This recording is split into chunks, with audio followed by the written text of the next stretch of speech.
आज का जो टॉपिक है बिहार में औद्योगिक पिछड़ेपन का कारण।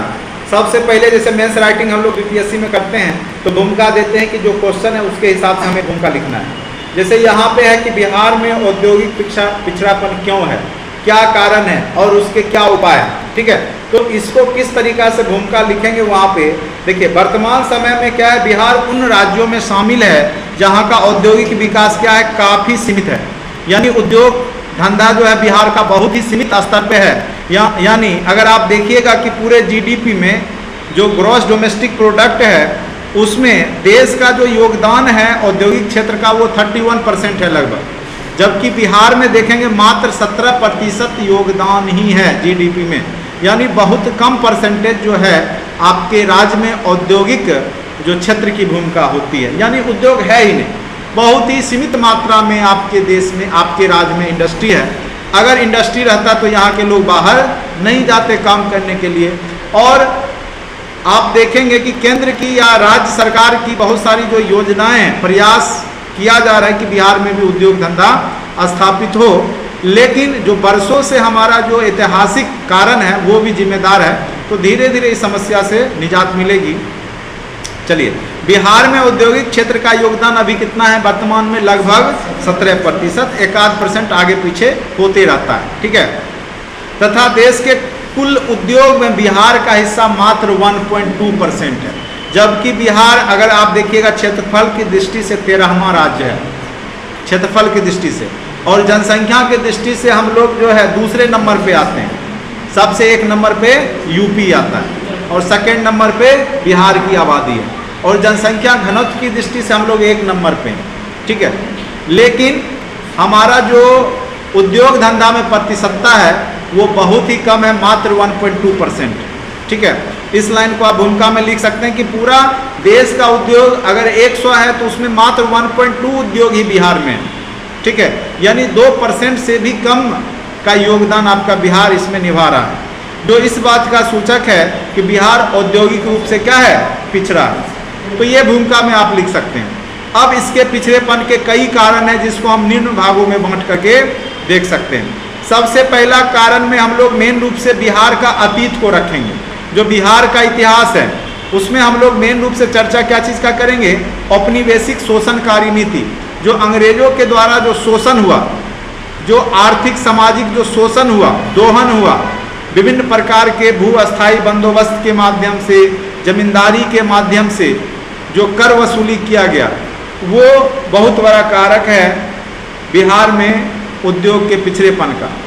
और हम लोग जानते हैं कि अंग्रेज जब आए तो सबसे पहले बिहार बंगाल में आए और यहाँ के कुटीर उद्योग को उन्होंने समाप्त कर दिया, क्योंकि उनको अपना प्रोडक्ट बेचना था। क्योंकि आपने पढ़ा होगा विश्व इतिहास में कि 16वीं सदी में औद्योगिक क्रांति हो चुका था इंग्लैंड में, और वहाँ पे बहुत सारे खोज हो चुके थे। वहाँ पे कपड़े का मिल स्थापित हो गया था। ठीक है, बड़े बड़े जो कल कारखाने थे उसकी स्थापना हो चुकी थी, और भारत बहुत ही ज़्यादा पिछड़ा था उस समय। तो वो लोग क्या करता था, पॉलिस्टर कपड़ा ला करके भारत में, बिहार जैसे राज्यों में, बंगाल जैसे राज्यों में बेचते थे। और यहाँ से जो कॉटन या जो भी अन्य जो सामग्री है, जो औद्योगिक कच्चा माल के लिए ज़रूरत है, जैसे नील हो गया, जैसे कपड़े को कलर करने के लिए उस समय तो कोई अभी की तरह केमिकल वाला कलर था नहीं, तो वो लोग नील का ही प्रयोग करते थे। तो नील यहाँ से ले जाते थे। जैसे बिहार में खास करके वो लोग अफीम की खेती करवाते थे, जिसको हम लोग गांजा बोलते हो, नशा के लिए। ठीक है, तो ऐसे खेती करवाते थे जिससे कि उनको फ़ायदा होता। ठीक है, तो ये उनकी जो अपनी बेसिक शोषणकारी नीति रही वो जरूर चर्चा करेंगे सबसे पहला कारण में। उसके बाद जब देश आज़ाद हो गया ना, तो केंद्र सरकार ने औद्योगिक नीति लाई।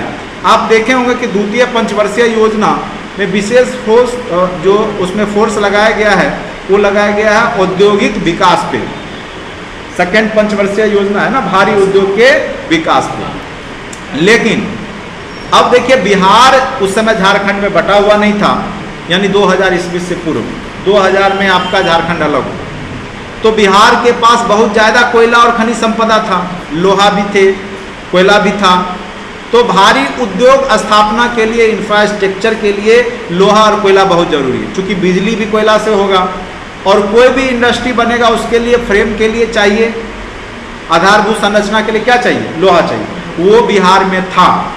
लेकिन कांग्रेस सरकार की नीति अच्छी नहीं थी। कांग्रेस सरकार ने यहाँ का लोहा कोयला पूरे देश में ले जाया गया, लेकिन बिहार में उद्योग का विकास नहीं किया गया, ध्यान नहीं दिया।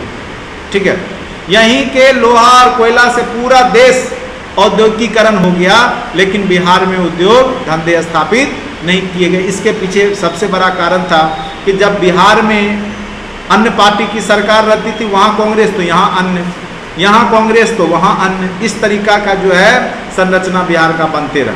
और केंद्र सरकार जो है यहाँ पे सौतेला व्यवहार बिहार के साथ करते रहा। ठीक है, अब कुछ वर्षों में जा करके दोनों मिला था, लेकिन फिर अब अलग हो गई। ठीक है, तो केंद्र सरकार की नीति भी बिहार के प्रति सही नहीं रहा। और एक और नीति था भारे का समानीकरण। देखो, बिहार से लोहा चाहे आप पटना ले जाइए, कहाँ से, धनबाद से लोहा कोयला या हजारीबाग जो भी है टाटा नगर से, चाहे लोहा आप पटना लाइए या चाहे ले जाइए गुजरात, भाड़ा उतना ही लगेगा। भाड़ा क्या होगा, अगर 100 रुपया है तो 100 रुपया ही लगेगा, चाहे आप वहाँ से उठा के कहाँ ले जाइए, बिहार में ले जाइए। यानी बिहार से उठाइए, बिहार में ही कहीं इंडस्ट्री बनाना है वहाँ ले जाइए लोहा, रेलवे भाड़ा आपको उतना ही लगेगा। चाहे आप गुजरात ले जाइए, चाहे एकदम जम्मू कश्मीर बॉर्डर पे ले जाइए एकदम। ठीक है, भाड़े की समानीकरण नीति केंद्र सरकार की यह जो थी, इस कारण से भी क्या हुआ कि यहाँ का लोहा कोयला ले जा करके गुजरात हो गया, आपका दिल्ली क्षेत्र जो हो गया, वो सब बहुत ज़्यादा उद्योग धंधा स्थापित हो गया।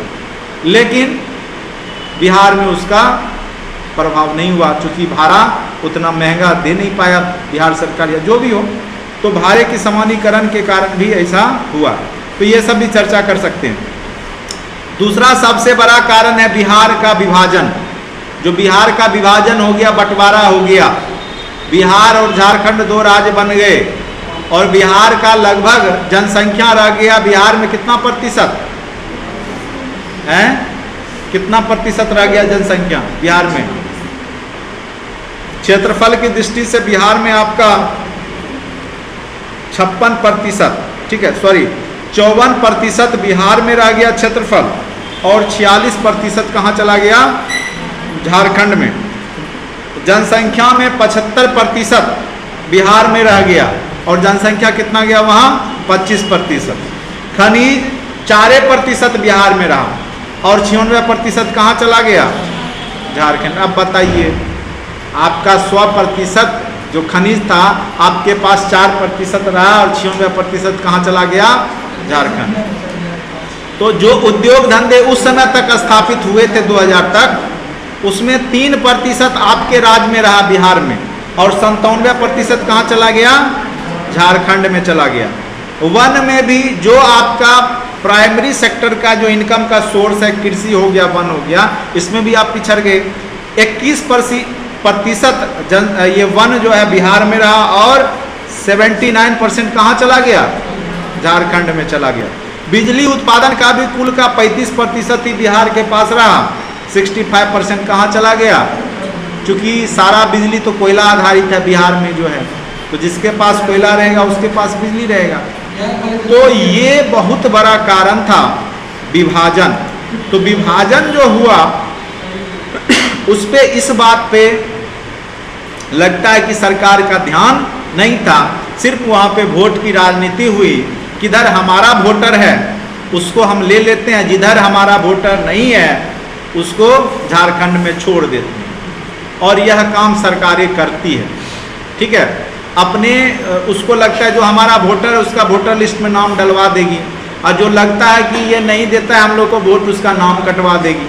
तो ऐसा काम सरकारें करती हैं। ठीक है, तो इस तरीका से बिहार में भी हुआ कि राजनीतिकरण के कारण जो हुआ कि बंटवारा सही से नहीं हो पाया, यहाँ वोट की राजनीति हो गई कि जिधर मेरा वोट है उधर हम बिहार में रख लेते हैं, बाकी जिधर वोट नहीं है उधर झारखंड में दे देते हैं। चलिए, ये सब भी कारण रहा होगा। उसके बाद जहां आपका बंटवारा हुआ, खनिज संपदा आपको बता ही दिए, मात्र 4% ही बिहार में रहा, बाकी 96% कहाँ गया, झारखंड। तो स्वाभाविक सी बात है, खनिज रहेगा तभी आपका भारी उद्योग स्थापित होगा। खनिज नहीं रहेगा तो भारी उद्योग बनेगा नहीं बनेगा।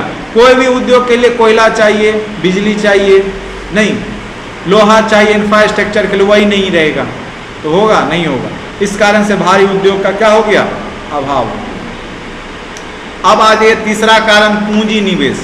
मनी बिगेट्स मनी, पैसा रहेगा उसी धन ही धन को देता है। ठीक है, अगर आपको धन कमाना है उसके लिए पहले पूंजी लगाना पड़ेगा, और आपके पास पूंजी ही नहीं है, क्योंकि पूंजी तो सब ब्रिटेन चला गया ना अंग्रेज के समय में, सारा तो जो गया उधर चला गया सब। और जो कुछ बड़े व्यापारी लोग के पास या जो बड़े जमींदार थे उनके पास गया तो वो लोग भी अपना बड़े बड़े शहर में जा कर के बस गए। ठीक है, उन्होंने सही ढंग से उसका यूज नहीं किया, अय्यासी किया। तो इस तरीका से जो मेन जो जनता है बिहार की, वो पूंजीगत जो संरचना है उसमें बहुत कम है, पूंजी का बहुत अभाव है। तो वो बिजनेस भी नहीं कर पा रही है जनसंख्या जो है। ठीक है, तो उसके पास एक ही एक काम बचता है, श्रम वाला, किसी के यहाँ लेबर का काम करना। और अन्य राज्य चाहता भी है बिहार का लोग ही लेबर ही रहे, क्योंकि उसके पास फिर अगर वो भी बिहार भी तरक्की कर जाएगा तो फिर उसका सब उद्योग धंधा जो है बंद हो जाएगा ना। तो चूंकि सबसे बड़ा मानव संसाधन या जो श्रमजीवी है वो बिहार की आबादी है, वो बाहर जा करके जितना भी गंदा से गंदा काम, अच्छा से अच्छा काम करते मिल जाएंगे बिहारी में पूरे भारत में। ठीक है, नौकर मैक्सिमम आप जाइएगा तो बिहारी आपको दिखेगा। ठीक है, इसके पीछे रीजन है क्योंकि हमारी सरकार ने क्या किया, उद्योग धंधा के विकास पर ध्यान नहीं दिया, बस क्या किया, जाति की राजनीति किया। तो यह कारण पूंजी का अभाव का है कि पूंजी नहीं है। अंग्रेज तो किया ही, साथ साथ देश आज़ादी के 70 वर्ष हो गए, अभी तक जो स्थिति है बिहार की वो बेहतर नहीं हुई। उसके बाद है कृषि से जुड़े उद्योग की संभावना। आज का युवा क्या करता है, कृषि से जुड़ा हुआ काम नहीं करेगा। अगर खेती भी ढंग से किया जाए, अच्छे से सब्जी उपजाया जाए, मत्स्य पालन किया जाए, कुक्कुट पालन किया जाए, उसको ढंग से किया जाए तो उधर भी कमाई है। लेकिन बिहार के लोगों की मानसिकता क्या है, गवर्नमेंट जॉब, सरकारी जॉब। यानी आप 30 वर्ष तक की आयु या 35 वर्ष का जो युवा पीढ़ी है, यानी 20 से लेकर 35 साल के बीच का, वो लूसेंट और एसपीडी रटने में दिमाग लगाए हुए हैं। उसके पास जो है दूसरा दिमाग है नहीं कि उद्योग धंधा हम करें, क्योंकि उसको लोग नीचा दृष्टि से देखते हैं। अगर कोई बिजनेसमैन हो गया या खेती कर रहा है, कहेगा पढ़ लिख करके गोबर उठा रहा है, नहीं। तो इस प्रकार की समस्याएं हैं, ये सोच बदलना होगा। ठीक है, तो कृषि से जुड़े उद्योग की संभावना है, लेकिन उस पर कोई विशेष ध्यान नहीं दिया जा रहा है। हम कि जैसे अभी देखो यहाँ आसपास में टमाटर होता है, तो टमाटर का केचप बना के उद्योग बनाया जा सकता था। वही बाहरी कंपनी आके आलू चिप्स बनाएगा, लेकिन यहाँ का लोग अगर करता है तो उसको 10 लोग जो है बुराई करने वाला होगा कि देखो ये पढ़ लिख करके आलू को जो है फ्राई कर रहा है, नहीं। तो ये सब जो है सोच, ठीक है, सोच भी कारण है बिहार में उद्योग के पिछड़ेपन का। मैक्सिमम लोग का सोच क्या है, बस सरकारी जॉब, एक बार हो गया ना लाइफ एकदम टेंशन फ्री हो गया, लेकिन होने के बाद देखो नौकर नौकर ही होता है। उसके बाद है भौगोलिक कारण। भौगोलिक कारण में आप बाढ़ को भी रख सकते हैं। उत्तर बिहार हमेशा बाढ़ आता, उद्योग धंधा स्थापित किए, मान के चलो लगाए, अब पानी आके जमा हो जाए उसमें, क्योंकि वो बड़े क्षेत्र में होगा और स्वाभाविक सी बात है वो ऐसा जगह पे होगा जहाँ आबादी नहीं है, और उस क्षेत्र में आप देखोगे जनरली बाढ़ के महीना में पानी जमा हुआ रहता है। ठीक है, तो पानी जम जाएगा तो वो भी वहाँ पे उद्योग धंधा। अब सीतामढ़ी में कहोगे इंडस्ट्री लगाने, कोई नहीं लगाएगा। क्यों नहीं लगाएगा कि हर एक साल बाढ़ आएगा।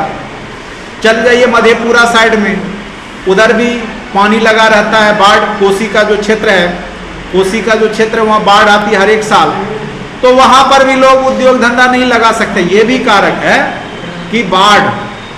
दूसरा सूखा भी है। देखो अब जैसे पेप्सी प्लांट है बेगूसराय में लगाया, तो क्यों लगाया यहाँ, उसने देखा होगा कि यहाँ पे भूमि का जल स्तर क्या है, बगल में गंगा नदी है, यानी भूमि का जल स्तर अच्छा होगा, और वो जो है आपका यहाँ का संसाधन यूज करके कमाई कर लेगा। और 1 लीटर पेप्सी बनाने में, प्यूरिफाई करने में कम से कम तो 10 लीटर पानी बर्बाद करेगा वो 1 लीटर बनाने में, नहीं। आप सोच सकते हैं कि कितना यहाँ का जो जल संसाधन का उपयोग करेगा। वही वो नालंदा में खोलेगा तो उसका पानी नहीं मिलेगा, पानी मिलेगा नहीं मिलेगा। अगर गया साइड में खोलेगा पानी नहीं मिलेगा उसको, तो खोज लिया बेगूसराय अच्छा है यहीं पे बैठे, नौकरी तो देना नहीं लोकल आदमी को नहीं। और इसमें जो है नेता सब जो है अपना ये भी हो गया कि चलो उद्योग लगा दिए, उद्योग लगा दिए। अब फायदा किसको हुआ? कंपनी और नेता को, चूंकि वो ऐसे ही थोड़े लगाया होगा, यहाँ कुछ दिया होगा, सरकार को टैक्स दिया होगा, और सरकार को ही नहीं बल्कि ब्लैक मनी के थ्रू भी दिया होगा, तभी उसको वहाँ पे खोलने का परमिशन मिला होगा। बहुत बात है। तो ये सब सरकारें करती हैं। तो ये सब भी कारण है, बाढ़ और भू आबद्ध होना। और हमारा जो कोई समुद्री मार्ग रहता था, हम लोग व्यापार करने के लिए सामान को भेज सकते थे। जैसे हमारे यहाँ गोभी ही हो गया, बैगन ही हो गया, ऐसे सब्जी उत्पादन में बिहार का तीसरा स्थान रहता है। पहला पश्चिम बंगाल, दूसरा यूपी, तीसरा बिहार, ठीक है। वो आगे पीछे होते रहता है, वो देख लेना करेंट डाटा, ठीक है। उत्तर प्रदेश या पश्चिम बंगाल ये आगे पीछे होगा, लेकिन बिहार भी तीसरे चौथे नंबर पे बना रहता है। तो हम सब्जी का प्रसंस्करण करके भी उसको बेच सकते थे। विदेश में जहाँ सब्जी नहीं होता वहाँ हम लोग भेज सकते थे, लेकिन उसके लिए क्या होना चाहिए था? जहाज होना चाहिए था। नहीं, वो व्यवस्था है नहीं। पनिया जहाज भी रहता तो समुद्री मार्ग से हमारा व्यापार डायरेक्ट जो है आलू जो है खेत से निकालते चढ़ा देते, अमेरिका वाला ट्रांसपोर्ट नहीं चला जाता, अच्छा कीमत मिल जाता, लेकिन वो सब भी नहीं है। तो ये सब भी आप भौगोलिक कार्य में लिख सकते हैं। बाकी यही सब चीज़ को आप एक्सप्लेन कर दिए हैं। यही चीज़ देखिए, आप भाषा क्या दिए हैं? बिहार का अतीत, आज़ादी से पूर्व अंग्रेजों के आर्थिक शोषणकारी नीति का सबसे ज़्यादा प्रभाव बिहार और बंगाल के क्षेत्रों पर पड़ा। अंग्रेजों के वाणिज्यिक नीति के कारण सबसे पहले इन क्षेत्रों के कुटीर उद्योग नष्ट कर दिए गए। काहे कि अंग्रेजों का सामान ज़्यादा से ज़्यादा बिके। आगे चल करके कृषि में भी कर वृद्धि कर दिया गया। रैयतवारी, यहाँ पे तो जमींदारी पट्टा लगाया गया, जिसको भूमि अस्थाई बंदोबस्त कहते हैं। रेट फिक्स कर दिया गया, कैसा भी जमीन है, कितना भी उपजे, अब अगर आपको 100 रुपया है टैक्स तो उतना ही देना पड़े, ठीक है। तो ये भूमि अस्थाई बंदोबस्त से भी यहाँ नुकसान हुआ, चूंकि अलग अलग क्षेत्र का उपजाऊ अलग अलग होता है ना। कोई क्षेत्र है कि अब 6 महीना डूबा हुआ है, आप उसको भी कहिएगा सालाना 200 रुपया दो। और जो खूब उपज रहा है गंगा के किनारे का, जैसे बेगूसराय, बरौनी, ये सब जो क्षेत्र हो गया, इसमें भी कहिएगा 200। तो जो सीतामढ़ी वाला है वो बेचारा कहाँ से देगा? 6 महीना खेत तो डूब ले रहा है उसका, नहीं। तो ये सब भी है। चल करके कृषि में भी वृद्धि तथा वाणिज्यिक कृषि पर जोर देकर बिहार के किसानों का क्या हो गया? आर्थिक दोहन हो गया। अब अंग्रेज लोग यहाँ पे क्या चीज़ का खेती करवाते थे? नील की खेती। तो नील का खरीदार भी वही होंगे, दूसरा तो कोई खरीदेगा नहीं, उसको घोर के पीने का चीज़ है नहीं कि पी लेगा लोग, नहीं। तो किसानों की मजबूरी होती थी, औने पौने दाम पे उसको बेचते थे। तो यहाँ से आर्थिक दोहन हो गया, कमजोर हो गया। और हमारे पास तो एक ही इंडस्ट्री था, कृषि या कुटीर उद्योग, वो नष्ट हो गया। चलिए अब आज ये आज़ादी के पश्चात केंद्र सरकार की नीति। देश आज़ाद हो गया, फिर भी बिहार का जो है, बिहार के साथ सरकार की नीति अच्छी नहीं रही। कांग्रेस सरकार की औद्योगिक विकास की नीति के फलस्वरूप, जब जवाहरलाल नेहरू का जब सरकार था, कांग्रेस का, पंडित जवाहरलाल नेहरू थे, और उन्होंने पंचवर्षीय योजनाओं के माध्यम से पहले तो कृषि पे ध्यान दिया, फिर दूसरा पंचवर्षीय था औद्योगिक विकास पर। तो यहीं का लोहा कोयला यूज किया, लेकिन बिहार में विकास नहीं किया, ठीक है। बिहार के खनिज संपदा लोहा और कोयला का उपयोग कर पूरे देश में आधारभूत संरचना दी गई, किंतु बिहार में ध्यान नहीं दिया गया तथा भारे की समान नीति के कारण भी बिहार को खनिज संपदा से विशेष फायदा नहीं हुआ। बताइए, जो सामान मालगाड़ी पे धनबाद से कोयला लाने में बिहार पटना को जो रेट लगता था 200 रुपया, अगर मान लो बोगी, वही रेट गुजरात जाएगा कोयला तब भी लगेगा नहीं। तो यहाँ का जो माल जो है बहुत ज़्यादा सप्लाई हो गया अन्य राज्यों में। अब आ जाइए दूसरा कारण में, बिहार का विभाजन बता ही दिए। 54% बिहार रहा 2000 ईस्वी में, और कब हुआ था? झारखंड बना था 15 नवंबर 2000, ठीक है। यह दिन जो है बिहार के लिए कह लो आर्थिक पिछड़ेपन का जो है बहुत बड़ा कारण है, क्योंकि मेन जो उद्योग धंधा था, जो खनिज था, वो कहाँ चला गया? बेईमानी हो गया बिहार के लोगों के साथ। लेकिन वो भी खुश नहीं है। झारखंड की भी स्थिति कोई खास बेहतर नहीं है। चलो, क्योंकि हमारे पास एक कारण है कि हमारे पास जो है उपजाऊ मिट्टी आ गई और उससे हम लोग जो है उपजा करके तरक्की कर रहे हैं, ठीक है। और क्या होता है, खनिज संपदा पे केंद्र सरकार का भी प्रतिशत रहता है, राज्य सरकार का भी हिस्सा होता है, तो केंद्र का भी उसमें जितनी भी खनिज संपदा है देश का, उसमें केंद्र सरकार का भी हिस्सा होता है प्रतिशत में, ठीक है। चलिए, तो 54% बिहार रहा, 46% झारखंड बना क्षेत्र, जनसंख्या 75% बिहार में रहा, 25% झारखंड में रहा, खनिज 4% 96। ये डाटा आप देख लीजिए। इस प्रकार उपरोक्त डाटा से हम देख सकते हैं कि बिहार के बंटवारे के फलस्वरूप बिहार का कितना नुकसान हुआ। स्वाभाविक सी बात है, बंटवारा जो हुआ वो वोट की राजनीति के तहत हुआ, ठीक है, इससे नुकसान हुआ बिहार को। अब आ जाइए, बराबर होता ना लंबत या आधा खनिज, कुछ दूसरे टाइप से बंटवारा होना चाहिए था कि आधा खनिज संपदा बिहार में रहे, आधा झारखंड में। जैसे गांव घर में आप देखते होंगे, दो भाई लड़ता है तो सबको सामने से चाहिए होता है, फ्रंट से। ये नहीं कि एक भाई आगे से ले लिया, दूसरे कहेगा तुम पीछे से ले लो, नहीं लेगा, कहेगा बराबर दो, आगे से ही पीछे तक लेंगे लेकिन बराबर लेंगे। इस तरीका से बंटवारा होता है। चलिए, कोई बात नहीं है। सबसे बड़ा हमारे राज्य के पास सोर्स है वो है मानव संसाधन, जनसंख्या। इसको आप ट्रेंड कीजिए, नहीं अन्य राज्यों में जा करके जो वर्कर काम करते हैं यहीं पे जो है काम कर सकते हैं। जैसे आईटी सेक्टर हो गया, बीपीओ कॉल सेंटर में मानव संसाधन, मानव क्या एक प्रकार से ये भी संसाधन, अगर उसको आप ट्रेंड कर देते हैं, वेल एडुकेटेड कर सकते हैं, वो काम कर सकता है ना। नहीं तो वही होगा जामतारा की तरह सबका पैसा अकाउंट से नहीं करेगा, वो भी मानव संसाधन ही कर रहा है ना। वो गलत डायरेक्शन में उसको लोग ट्रेंड कर दिए, सही डायरेक्शन वाला केवाईपी वाला उतना नहीं सिखाता है, उसको कमाने लायक नहीं बनाता है। लेकिन जामतारा वाला झारखंड वाला क्या करता है, कैसे अकाउंट नील हो जाए वो सिखा देता है। यानी सरकारों की दृढ़ इच्छा शक्ति भी नहीं है। अगर वेल ट्रेंड किया जाए भारतीय बिहारी युवकों को, तो जो जामतारा में बैठ के, गाछी में बैठ के जो रुपया अकाउंट में मंगवाते रहते हैं, कल परसों की बात है, एक टीचर का 1,90,000 अकाउंट से निकल, अरे बहुत होता है। तो हाँ, मानव संसाधन है तो उसका सही उपयोग करेंगे तब तो, नहीं तो वही करेगा ना, किसी का अकाउंट नील कर देगा, किसी को हैक कर लेगा, कुछ भी करेगा। तो वहाँ भी दिमाग का काम हुआ है, तो वो गलत संसाधन बनेंगे, ठीक है। उसको सही डायरेक्शन में चाहिए, केवाईपी करा के, इंग्लिश स्पोकन करा के, कॉल सेंटर वगैरह स्थापित करके। जैसे आप दिल्ली वगैरह में जाइएगा तो लोग जो भी 12 करता है सब काम पकड़ लेता है, जो पढ़ने वाला नहीं है। पढ़ने वाला तो पढ़ता है, बाकी जिसको लग जाता है कि हमारी पढ़ाई पूरी हो गई है, हमसे कुछ नहीं होगा, वो लोग प्राइवेट सेक्टर में जाके 10,000 12,000 ये शुरू हो जाता है, ठीक है। तो बिहार में भी अगर वैसा ऑप्शन रहता तो लोग सब इधर जो है दिमाग जो है 35 वर्ष तक जो लगाते हैं नहीं लगाते, तो विकास ज़्यादा होता, ठीक है। तो अब चलिए मेन अब आ जाइए, खनिज संसाधन का अभाव, स्वाभाविक सी बात है, ये सब चर्चा कर दिए। तो खनिज नहीं रहेगा तो भारी उद्योग भी नहीं रहेगा, ठीक है।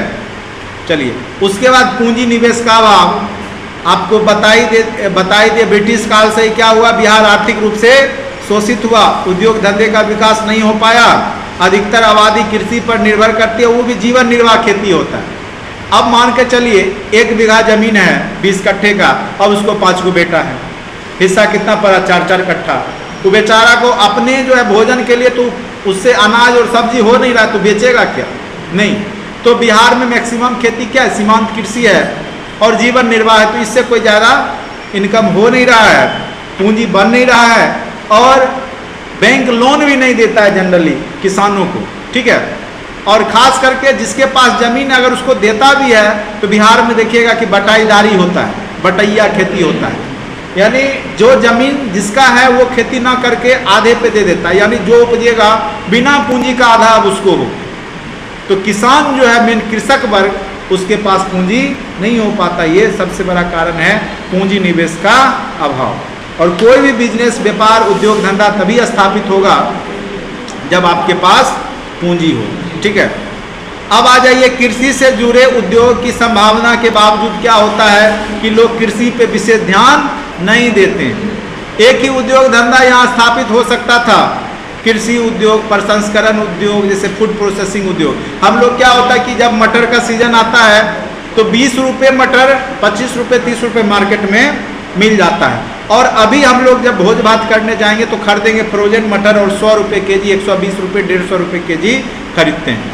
अगर बिहार में वह खाद्य प्रसंस्करण उद्योग हो तो हम लोग जब मटर ज़्यादा होता है उस समय अगर उसको हम फूड प्रोसेस्ड करके पैकेट बना करके फ्रीजर में रख दें तो वो तो हमारे जो जब सीजन आएगा, जब ऑड सीजन, उस समय तो हम यूज कर सकते थे, लेकिन वो काम हम लोग कृषि के संबंधित उद्योग नहीं करते। आप देखिएगा मैक्सिमम राजस्थान के लोग ये कर रहे हैं, जहाँ कुछ नहीं उपजता है, जहाँ सही से नहीं उपजता है सब्जी, जहाँ नहीं उपजता है मटर या जो भी हो, लेकिन वो लोग क्या कर रहे हैं, फूड प्रोसेस्ड कर करके उसको पैकेट कर करके आप ही से खरीद के ले जाएंगे 20 रुपये के जी अभी किलो के भाव से, ठीक है, और उधर से पैक करके ऑड सीजन में आप ही को बेचेंगे और आप खरीदिएगा, भोज भात तो कीजिएगा ना, मटर पनीर तो चलेगा नहीं।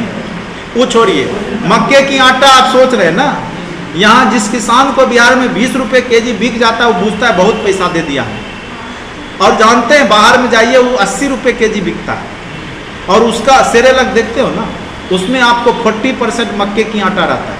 जितना भी बच्चे का खाने वाला जो चिप्स, चोको चिप्स वगैरह जो होता है उसका आप कंटेंट देखिएगा 40 to 60% मक्के का आटा है। जितना कुकुट फार्म में मुर्गा जो खाता है सब मकई का है। मछली का जो बनता है, जाओगे 1 के जी खरीदोगे तो 150 रुपया, 120 रुपया, 130 रुपया पड़ता है, और उसमें देखोगे 80% कंटेंट्स क्या है, मक्के की है।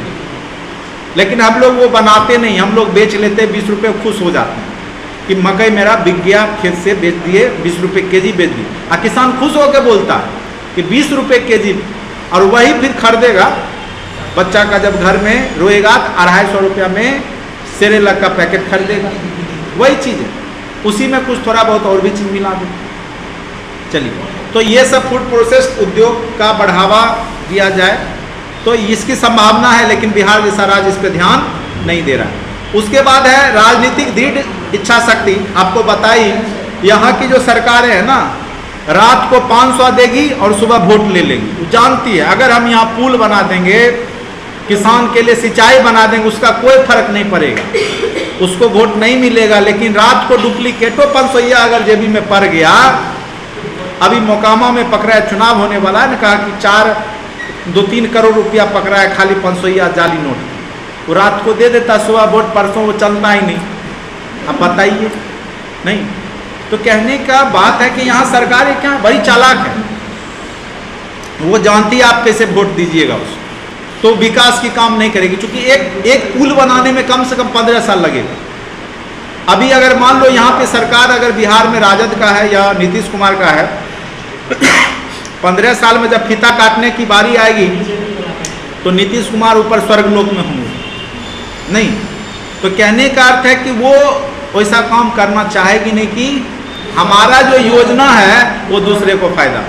अब जो सपा किया यूपी में, अब फीता काट रही योगी आदित्यनाथ, क्रेडिट जा रहा है किनको, आदित्य जी को। तो कहने का अर्थ है कि कोई भी सरकार दीर्घकालिक काम पे विशेष ध्यान नहीं देगा। ये नहीं कि पुल बना दे, ये नहीं कि खेत तक जो है सिंचाई व्यवस्था कर दे, तो सब दिन आपको 55 क्या करेगा, चलो किसान सम्मान निधि योजना में 2000 रुपया खाता में दे दे, किसान एकदम खुल के एकदम नहीं सपोर्टर हो जाता है कि और कोई सरकार तो 2000 भी नहीं दिया, ये तो 2000 भी दिया, कुछ तो दिया। इन्हें सोचा कि जितना योजना था सब बंद कर दिया। पहले खेतों में आप देखते होंगे बोर्डिंग वोडिंग चलता था सरकारी, सारा बंद हो गया। बिजली बिल आप कितना दे रहे हैं, पहले फ्री में नक्सी फंसा के जला लेते थे, महीना में अभी 1000-2000 दे रहे, उसमें मज़ा नहीं आ रहा है। लेकिन 500 रुपया अगर आपको दे दिया उसी का पैसा, तो आपको मज़ा आ जाता है, आप उसको वोट दे। तो वो भी समझ गई है कि कैसे होगा। तो राजनीतिक दृढ़ इच्छा शक्ति का अभाव है। यहाँ का जो राजनीति है वो सिर्फ जानता है कि कैसे हमको वोट मिलेगा, उस तरीका से काम होता है। भौगोलिक स्थिति आप बिहार जानते हैं, भू आबद्ध क्षेत्र है, एक तरफ नेपाल गरीब कंट्री, नहीं गरीब कंट्री है ना, उसके पास खुद नहीं है, भिखारी है, वो क्या बिहार को सपोर्ट करेगा। एक तरफ आपका जो इधर झारखंड उजरा चमन, नहीं उसके कुछ है ही नहीं, अरे खनिज संपदा है तो वो तो जाने, लेकिन बाद में के कुछ नहीं है ना, तो बिहार को सपोर्ट करता है। एक तरफ यूपी, उसकी भी स्थिति कोई खास बेहतर नहीं, एक तरफ बंगाल, वो पहले से कंगाल है।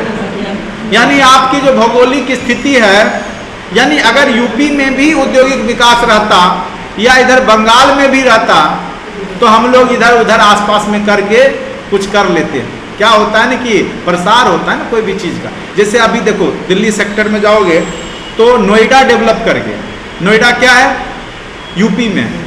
दिल्ली के कारण नोएडा एनसीआर हो गया और डेवलप कर गया, तो डेवलप क्या हो गया? यूपी हो गया।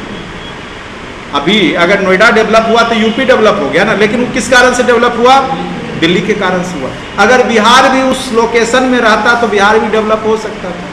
तो अब स्थिति यही होता है। दूसरा रीजन आप जान ही रहे, बाढ़ तो छोड़ने वाला नहीं है, और सरकारें वैसा कोई योजना हर एक साल करोड़ों रुपया खर्च करेगी, लेकिन ना ही वो बाढ़ पीड़ितों के लिए ना आवास बनाएगी, ना बिजली की सुविधा मुहैया कराएगी, ना वहाँ पे चिकित्सालय बनवाएगी। लेकिन जब जब बाढ़ आएगा, हर एक साल आएगा, उसको पता है, तब तक करोड़ों का फंड उस नाम पे खर्च होगा और इंफ्रास्ट्रक्चर पे कोई काम नहीं होगा। और उसमें खाएगा कौन? जितना भी एसडीओ एसडीएम जो भी बनेगा, बीपीएससी अभी तैयारी करके नहीं, आधा से अधिक पैसा उठाएगा, बाद बाकी जनता वही सूखा हुआ चूड़ा और शक्कर मिलता है।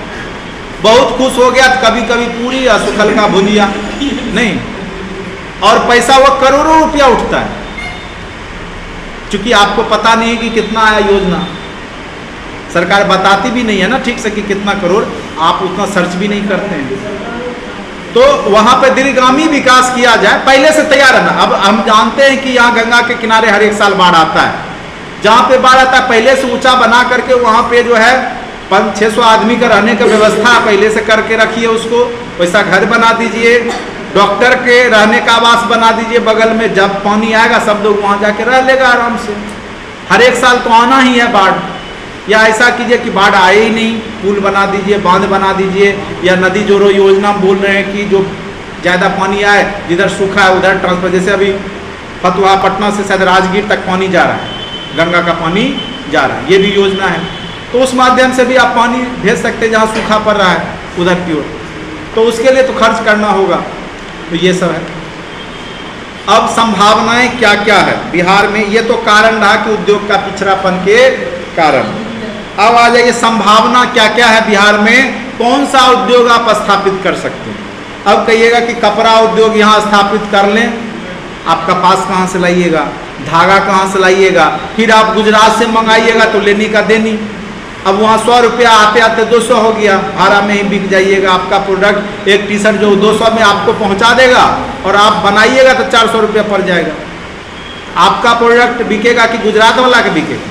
तो वैसा हम लोग उद्योग धंधा स्थापित करने से कोई फायदा है नहीं। हम लोग कृषि आधारित उद्योग कर सकते हैं, जैसे बताए ना फूड प्रोसेसिंग, मटर हो गया, जैसे जिस क्षेत्र में हुआ गोभी हो गया, सब्जी से रिलेटेड हम लोग कर सकते हैं। या पर्यटन के क्षेत्र में जैसे हमारा जैसे गौतम बुद्ध से जुड़ा हुआ राजगीर है, उसको बढ़ावा दे, जो कि चीन, मंगोलिया, वियतनाम, कंबोडिया ये सब जो देश है वहाँ के लोग आए, ज़्यादा से ज़्यादा आएगा तो वो भी आएगा, होटल में रहेगा, खाएगा पिएगा, तो आसपास को ही फायदा होगा ना।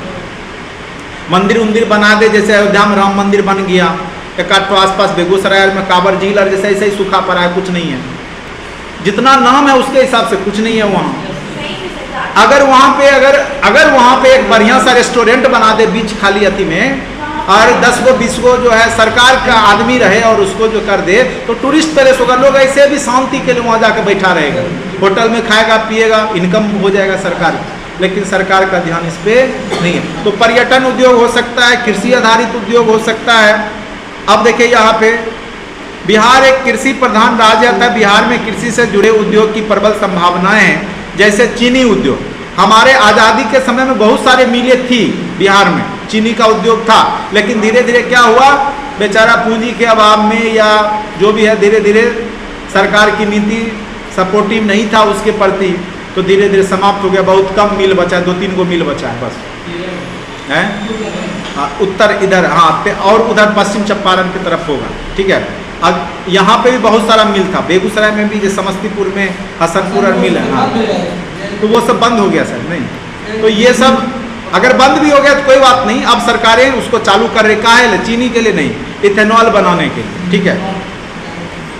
तो बिहार में कृषि से जुड़े उद्योग की प्रबल संभावना है, जैसे चीनी उद्योग, जूट उद्योग, खाद्य प्रसंस्करण उद्योग, वही फूड प्रोसेस, ठीक है, जैसे मक्के की आटा का बना दिया, वही सब जो बताए। साथ ही सहकारी कृषि, कृषि के साथ साथ और भी काम, पशुपालन, जैसे जहाँ पानी लग गया, अब इंतजार थोड़ा ही करना है पानी सूखने का, कुछ नहीं करना है, जो मछली का है बिच्चा उसमें डाल दीजिए, बिचड़ा नहीं, मछली उपजा लीजिए ना, 6 महीना 3 महीना में तो बड़ा हो जाएगा ना। तो मछली, मखाना उद्योग दरभंगा साइड में, ठीक है, कुक्कुट उद्योग, मुर्गा पालन हो गया, ये सब छोटे मोटे जो भी है, बत्तख पालन, बकरी पालन, गरीबों की गाय बकरी आप वो पालन कर सकते हैं। तो ये सब की प्रबल संभावनाएं हैं। अब है वन आधारित उद्योग, थोड़ा बहुत वन है आपके राज्य में, 21% तो है ना टोटल का, अरे टोटल का 21% जो है बिहार में है, ठीक है। अब कहिएगा बिहार में अगर देश स्तर की बात करें तो उसमें पूरे क्षेत्रफल के दृष्टिकोण से अभी जो है लगभग 7.7% ही वन है, ठीक है।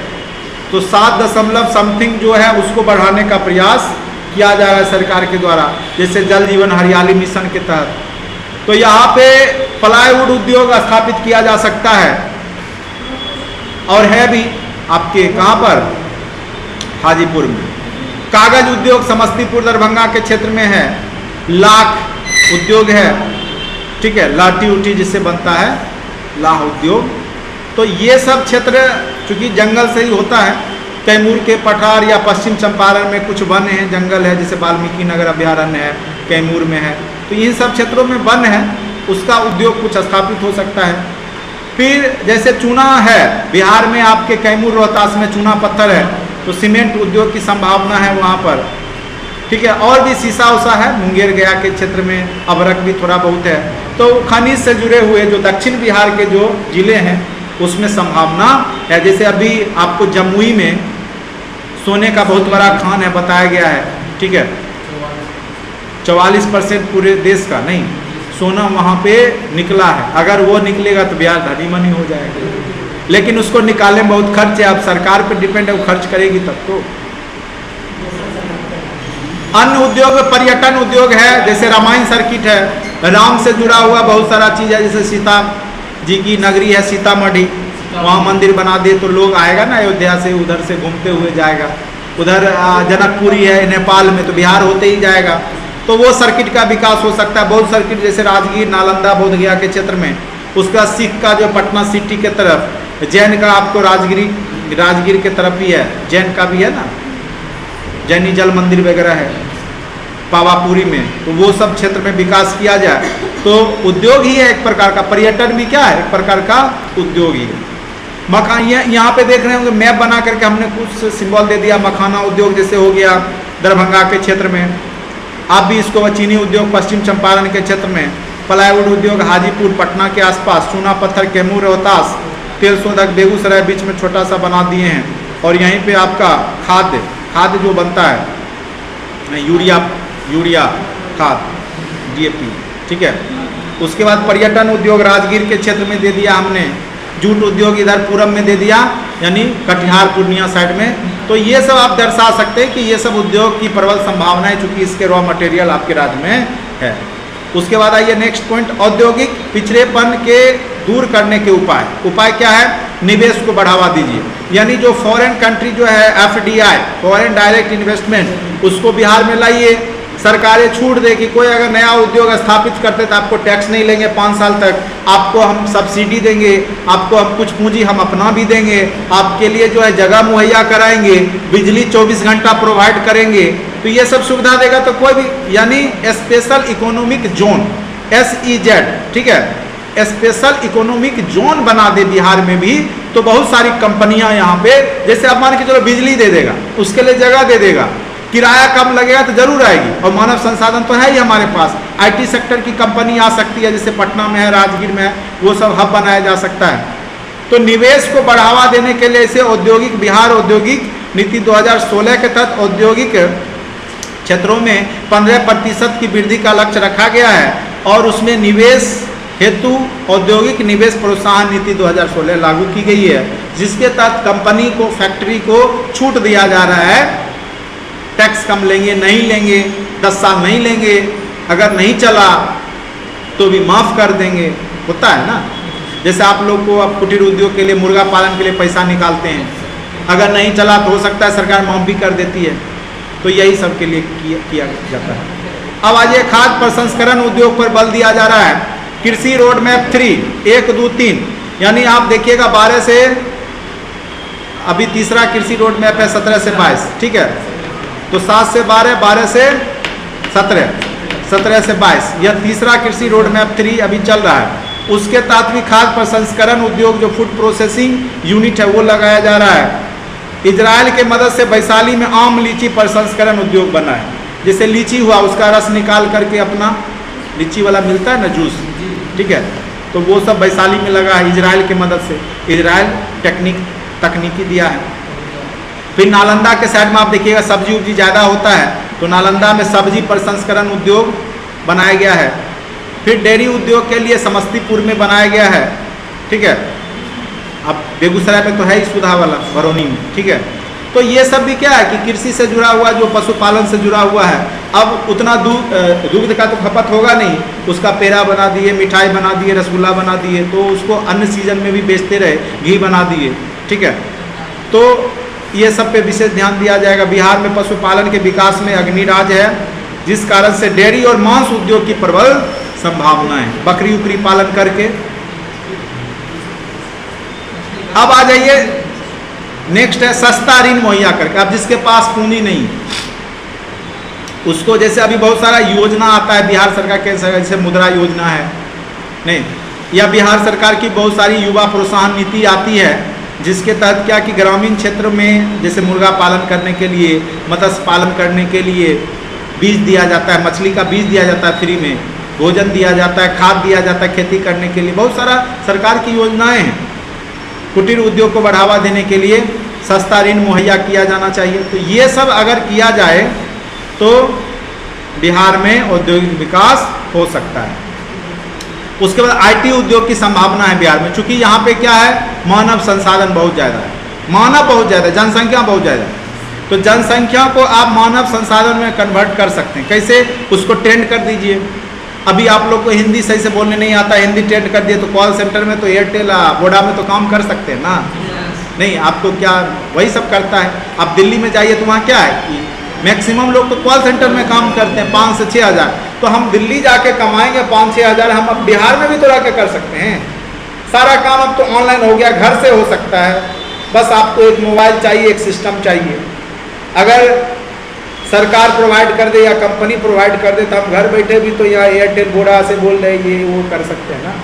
उसको बस ट्रेनिंग चाहिए था। तो ये काम किया जा सकता है आईटी सेक्टर का। अब आज ये पर्यटन उद्योग के स्तर पे जो भी आपके सर्किट है उसको और भी पूरे वर्ल्ड लेवल पे प्रचार करना चाहिए। नहीं, वर्ल्ड लेवल पे प्रचार करने से क्या होगा, विदेशी आएगा। अब देश राज्य का आदमी कितना जाएगा और कितना खर्च करेगा, वो तो सोचेगा दिन में जाएं और रात तक लौट आए। विदेशी आएगा, नेपाल छोड़ो, नेपाल तो बगल में तो लौट हो जाएगा। उधर से अगर आ गया, बर्मा से आ गया, कंबोडिया से आ गया, 3 दिन में लौट पाएगा? तो रहेगा ना 2-4-5 दिन। खाएगा क्या, कुछ खरीदेगा, तो वहाँ का आसपास का सारा कुछ होगा। तो उस तरीक़ा से पूरे विश्व स्तर पे प्रचार प्रसार किया जाना चाहिए, ठीक है। और जो घूमने वाले लोग हैं उसको छूट देना चाहिए। बिहार जाइए, बिहार बहुत कम लोग आते हैं। पूरे इंडिया में अगर 100 लोग आते हैं तो मात्र 13 लोग ही बिहार में आते हैं घूमने के, ठीक है। अगर 100 लोग इंडिया घूमने आते हैं तो बिहार उसमें मात्र 13% ही, वो भी बौद्ध सर्किट के कारण, तो कोई नहीं आए। अगर बौद्ध सर्किट नहीं हो ना, 1-2% भी लोग बिहार में घूमने नहीं आते। वो तो बौद्ध सर्किट के कारण आ जाते हैं। चीन के लोग आ जाते हैं, कंबोडिया, वियतनाम, आप जाइएगा बर्मा उर्मा का बहुत सारे लोग मिल जाएंगे आपको। राजगीर में घूमने जाते होंगे तो देखते होंगे, ठीक है। तो वो भी उसी कारण से आते हैं, बौद्धिज्म के कारण। तो उसी पे विशेष ध्यान देना चाहिए। अब जो भी धार्मिक स्थल है, सांस्कृतिक स्थल, जैसे नालंदा विश्वविद्यालय विश्व का प्राचीनतम विश्वविद्यालय है, उसका भी प्रचार प्रसार विश्व स्तर पे किया जाना चाहिए। गया में बराबर की गुफा है, गुफा में उस समय जो बताए थे आपको, अशोक का जो पोता पर पोता था वो सब बनवाया था, गुफा मंदिर वगैरह गुफा में बिहार सब बनवाया था। तो उसको प्रोत्साहन दिया जाए, उसको घूमने के लिए लोग का। भौगोलिक में जैसे वाल्मीकि नगर अभ्यारण्य है, जैसे कांवर झील है, बताए ना अभी बेगूसराय में, तो उसके बीच में पर्यटक स्थल बना देना चाहिए, या बड़ा बड़ा से रेस्टोरेंट वगैरह बना देना चाहिए। लोग जो है फुर्सत के पल में प्रकृति के बीच जाए, चूँकि वहाँ पे जानते हो रूस की पक्षी, साइबेरियन पक्षी रूस से आती है, और वो आती है अब इस सीजन में आएगी, अक्टूबर नवंबर जनवरी फरवरी तक रहेगी, फिर चली जाती है। तो वो यहाँ पे अंडा देने आती है, क्योंकि वहाँ पे बहुत ज़्यादा ठंड होता है ना, तो यहाँ का ठंड उसको कम लगता है। आती है ठंड में यहाँ भी, लेकिन वहाँ -200 डिग्री टेम्परेचर है, वहाँ 200 जनरली आपको -20-30 तो आम दिन में मिल जाएगा।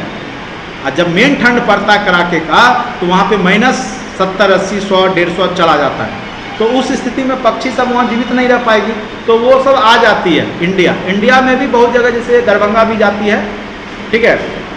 कौन सा स्थान है वहाँ, दरभंगा कुशेश्वर स्थान, वहाँ भी जाती है, फिर बेगूसराय भी आती है। तो लोग उस समय घूमने जा सकते थे, इसीलिए 1 जनवरी को जनरली आप देखते होंगे, चूँकि वह जनवरी का महीना है, चूँकि वहाँ से पक्षी आए रहती थे, लोग का पहले से टेंडेंसी था प्रकृति के बीच में, लेकिन अब उसको भी आप एक दिन में इतना ना भीड़ हो जाता है, तो वो सब पहले से ऐसा किया जाना चाहिए। तो इस प्रकार से आप उद्योग धंधा विभिन्न क्षेत्र में, खास करके कृषि क्षेत्र में, पर्यटन क्षेत्र में, IT सेक्टर में, ठीक है, थोड़ा बहुत खनिज संपदा से रिलेटेड क्षेत्र में उद्योग की स्थापना बिहार में किया जा सकता है। और लास्ट में निष्कर्ष में हम लिख सकते हैं, इस प्रकार हम पाते हैं कि वर्तमान में बिहार औद्योगिक रूप से पिछड़ा जरूर है, लेकिन यदि संभावनाओं के स्तर पर विशेष ध्यान दिया जाए और काम किया जाए दृढ़ इच्छा शक्ति के साथ, तो बिहार में भी उद्योग का विकास संभव है, औद्योगिकीकरण संभव है। ठीक है, तो आज के वीडियो लेक्चर में इतना।